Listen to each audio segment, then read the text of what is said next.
नमस्कार।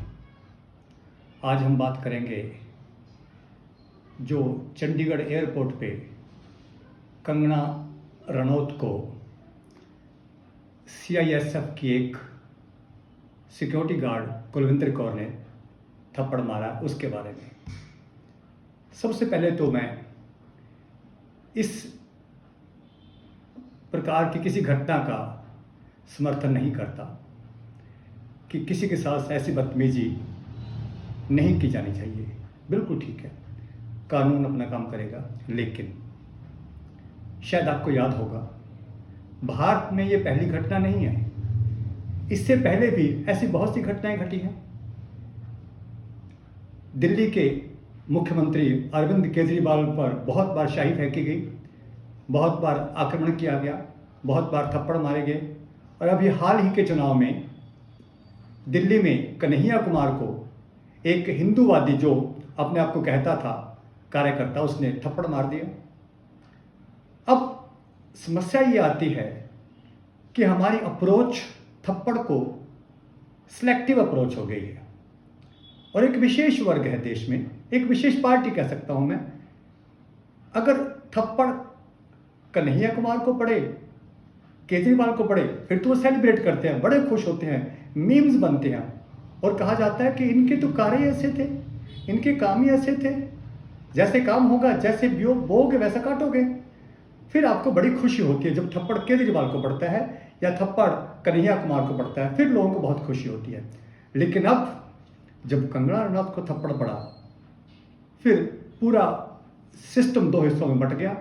एक वो लोग जो कुलविंदर कौर को सैल्यूट कर रहे हैं और उसके लिए वीरता पुरस्कार की बात कर रहे हैं, और दूसरी ओर ऐसे लोग हैं जो कुलविंदर कौर को कह रहे हैं कि इस पर सख्त कार्रवाई होनी चाहिए, ये देश के लिए अच्छा नहीं है, ये लोकतंत्र के लिए अच्छा नहीं है। ठीक है, लोकतंत्र के लिए ये इस प्रकार की कार्रवाई कभी भी अच्छी नहीं रही, लेकिन क्या अगर कंगना रनौत पे अटैक होता है फिर तो गलत है, अगर केजरीवाल पे होता है, कन्हैया कुमार पे होता है, उसको सही कैसे ठहरा सकते हैं आप? फिर तो बड़े जोश से लोग मीम्स बनाते हैं और एक दूसरे को मुबारकबाद देते हैं कि बहुत अच्छा हुआ। और मुझे लगता है पिछले 10 साल में ये पहला मौका है जब एक विशेष पार्टी के सांसद के साथ किसने बदतमीजी की है। क्यों, पिछले 10 साल में जितनी भी घटनाएं हुई हैं वो लगभग सारी की सारी अपोजिशन पार्टी, अपोजिशन मीन जो बीजेपी में नहीं है, उनके साथ हुई हैं। तो उनको आप जस्टिफाई कैसे कर सकते हैं? उसके बाद घटना के बाद प्रतिक्रिया क्या आई?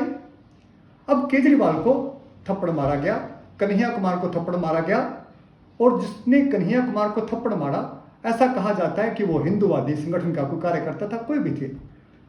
कन्हैया कुमार ने बिल्कुल नहीं कहा कि हिंदू आतंकवादी हैं भी नहीं।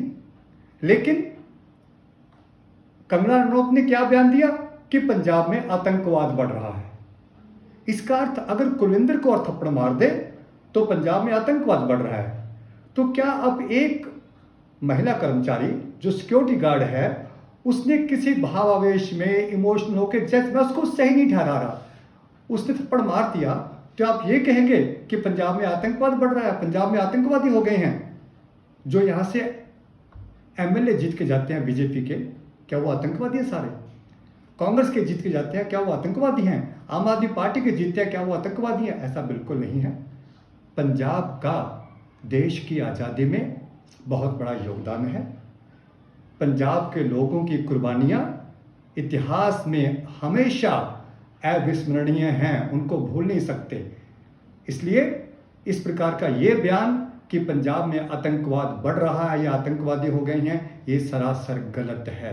हाँ, मैं अब भी कह रहा हूँ कि मैं किसी प्रकार से भी इस थप्पड़ का सपोर्ट नहीं करता, लेकिन मैं ये भी कहता हूँ कि मैं जब केजरीवाल को थप्पड़ लगता है या कन्हैया कुमार को थप्पड़ लगता है, तो सबको चाहिए कि तब भी सारे संगठन उसका विरोध करें, सारे चैनल उसका विरोध करें। तब तो आपको साफ सूंघ जाता है, तब तो आप कुछ नहीं बोलते कि ठीक है, केजरीवाल को पड़ा कोई दिक्कत नहीं, कन्हैया कुमार को थप्पड़ पड़ा कोई दिक्कत नहीं। लेकिन जब कंगना रनौत को थप्पड़ पड़ता है, फिर आप उसकी आलोचना करते हो। तो ऐसा बिल्कुल नहीं होना चाहिए। थप्पड़ चाहे किसी को पड़े, किसी पार्टी का हो, ये गलत है। किसी को कानून अपने हाथ में लेने का अधिकार नहीं है। तो इसी बात के साथ आपका बहुत बहुत धन्यवाद। नमस्कार, थैंक यू।